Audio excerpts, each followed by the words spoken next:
Bonjour, ici Stéphanie Dionne de l'École branchée. Je suis au colloque Claire 2018, Voir l'éducation autrement. Et j'ai le privilège d'avoir Roberto Gauvin, qui est directeur du Centre d'apprentissage du Haut-Madawaska à Claire, et qui est un fondateur, créateur, idéateur de ce moment-là unique de rencontre. On pourrait dire membre de l'équipe qui a porté l'idée, oui. Bien, enchantée, merci d'être là. Merci à vous d'être là, oui, on apprécie. Merci. Et Roberto, on a eu la chance de se rencontrer, de se rencontrer l'année passée, puis d'échanger un peu. Puis au travers des questions que j'avais pour toi, je t'avais demandé, ici, c'est une école où c'est très ouvert, c'est par projet. Il y a beaucoup de choses qui se passent. Il y a de la robotique, de la programmation, des choses où il y a des machines à coudre. Il y a de tout ici. On touche à tout, oui. Vous touchez à tout. Puis j'avais posé la question une fois, comment on fait pour garder son personnel passionné ou du moins d'avancer sans s'essouffler? Puis j'aimerais ça t'entendre là-dessus parce que de chaque année, parce qu'on a rencontré plusieurs personnes qui nous ont partagé ce qu'ils ont vu d'une année à l'autre, puis on dit chaque fois il y a des nouveautés. Donc...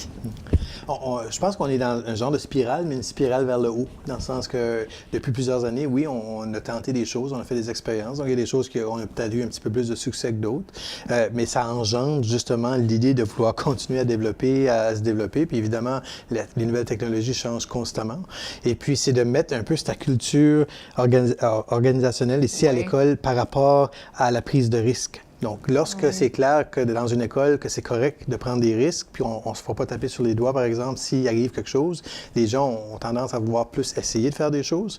Puis moi, je pense vraiment que c'est une spirale vers le haut. Donc les gens s'encouragent.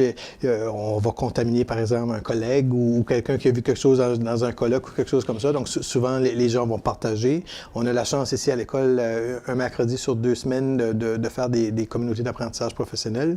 Donc, les enseignants peuvent échanger entre eux des pratiques pédagogiques et puis de là, un peu s'entraîner, un peu accompagner les gens que peut-être pour eux autres, c'est un petit peu plus difficile. Comment ça s'articule, ces moments-là de communauté? Comment tu as appelé ça?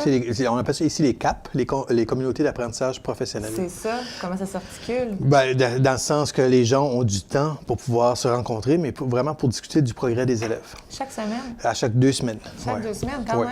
Puis 1 semaine sur 2, donc c'est des CAP. L'autre, le mardi de la semaine suivante, on a ici le programme En vol. Donc, c'est un programme qui permet aux élèves de développer leurs talents.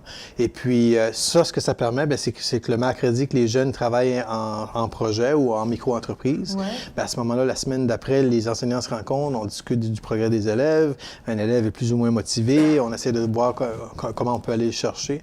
Donc, cette discussion-là qui fait partie du cadre scolaire, donc, je ne vais pas dire annuel, les enseignants se rencontrent, ils doivent être là, et puis à ce moment-là, ils se mettent ensemble à penser plein d'idées.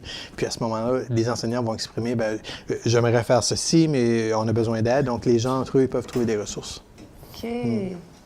Puis en même temps, tu sais, j'aime comment, vous avez organisé le temps d'échange. Bien, il faut, oui. Puis le temps d'échange autour des apprentissages des élèves. Puis j'ai l'impression que les enseignants sont aussi regroupés multiniveaux là, pour échanger ces pratiques-là. Ils ne sont pas juste en équipe de niveau d'enseignement. Bien, premièrement, vu qu'on est une toute petite école, on n'aurait pas le luxe d'avoir plusieurs collègues du même niveau. Donc, on a vraiment une école presque à un niveau partout.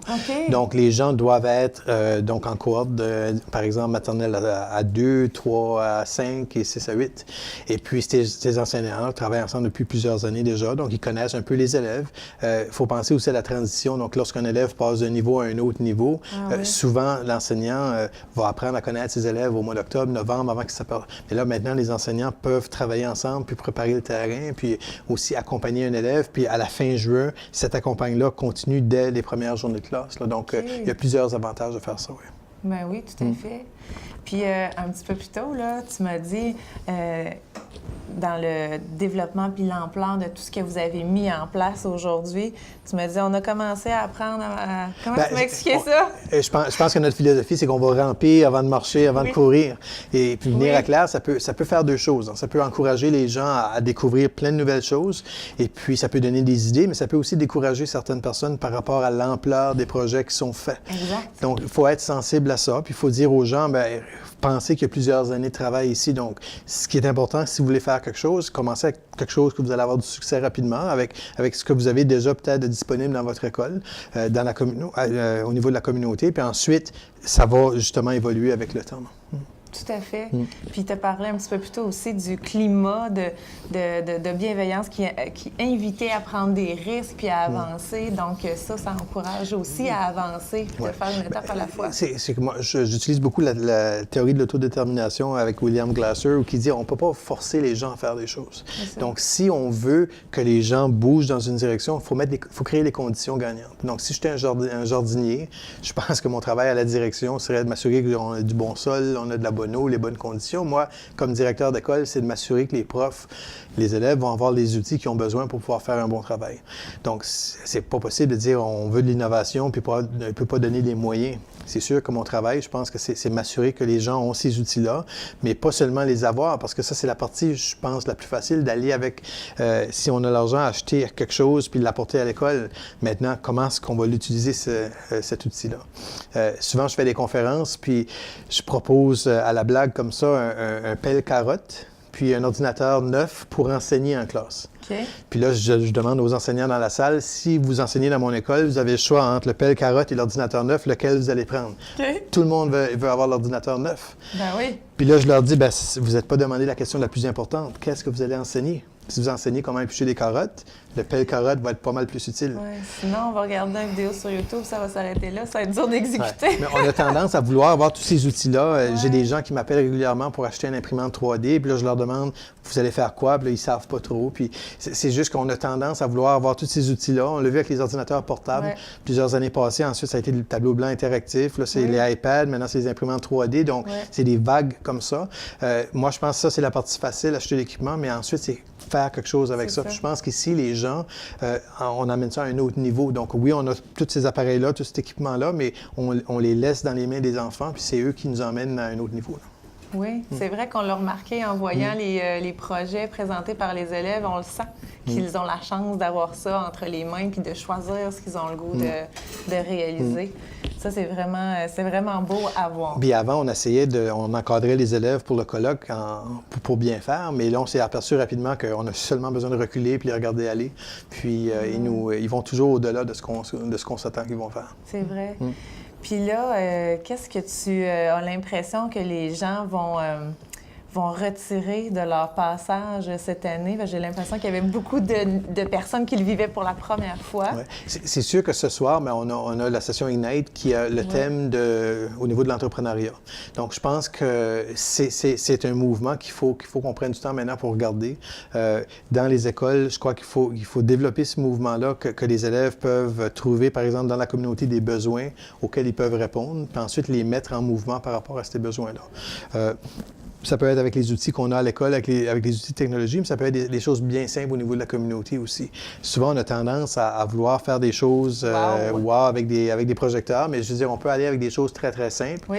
Un exemple, on a un projet intergénérationnel ici où les personnes âgées apportent leurs appareils mobiles à l'école, puis on a des élèves qui leur montrent comment, par exemple, prendre une photo, l'envoyer sur Facebook et des choses comme ça. Des petits gestes simples, mais qui font des beaux liens entre les générations.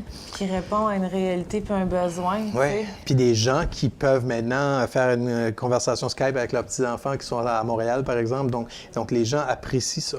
Puis souvent, les jeunes, on leur a donné ces outils-là sans vraiment peut-être prendre le temps de les éduquer ou de les enligner. Là, c'est eux qui le font à des adultes. C'est assez impressionnant à voir. Ouais. Ils sont capables de le faire. Puis ce que j'entends, puis ce que je vois, c'est vraiment que l'école fait partie de la communauté. C'est un lieu de rassemblement, d'apprentissage puis d'épanouissement, finalement, pour tout le monde. Oui, puis les gens sont fiers de leur école. Puis je pense que les gens reconnaissent aussi l'importance qu'a l'école dans la communauté. Donc, on reçoit des demandes un petit peu partout pour faire des choses. C'est sûr que c'est pas tout le temps évident parce qu'on est limité dans le temps. Mais c'est sûr que si les élèves ou des gens veulent faire des choses, on est toujours ouvert à vouloir essayer des choses nouvelles. Puis si c'est possible, on le fait. Merci, Roberto. Écoute, pour terminer, là, à quoi tu encouragerais les enseignants et les directions réaliser ou de passer à l'action? Ou Ben, encore de mettre dans leur esprit pour... Ben, c'est de prendre des risques, c'est correct. Ça fait partie, je pense, de notre travail aujourd'hui. Donc, on ne peut plus maintenant suivre une feuille de route en disant on va faire A, B, C. Là. Donc, il faut vraiment avoir une feuille de route qui va nous permettre justement d'avoir une certaine flexibilité, puis que ça, c'est correct. On se met beaucoup de pression, je pense, comme direction d'école, comme équipe école aussi. Puis de dire que, je dis souvent, puis je l'ai dit cet après-midi, il y a 3 façons qu'on peut regarder le monde. Je le dis souvent à mes enseignants, on peut regarder le monde comme ça ou comme ça. Fait que la tendance pour moi ici, je pense que vous l'aurez deviné, je demande souvent à mes profs de regarder comme ça. C'est rendu une blague entre nous en même temps parce que des fois, je leur dis, bon, aujourd'hui, là, ça va être comme ça, là. Et puis là, à ce moment-là, on a beaucoup d'humour, on travaille ensemble, on a beaucoup de plaisir, mais c'est juste que c'est ça. Si on décide de regarder le monde comme ça, bien, le train va bouger, puis des fois, on n'a peut-être pas la chance d'embarquer.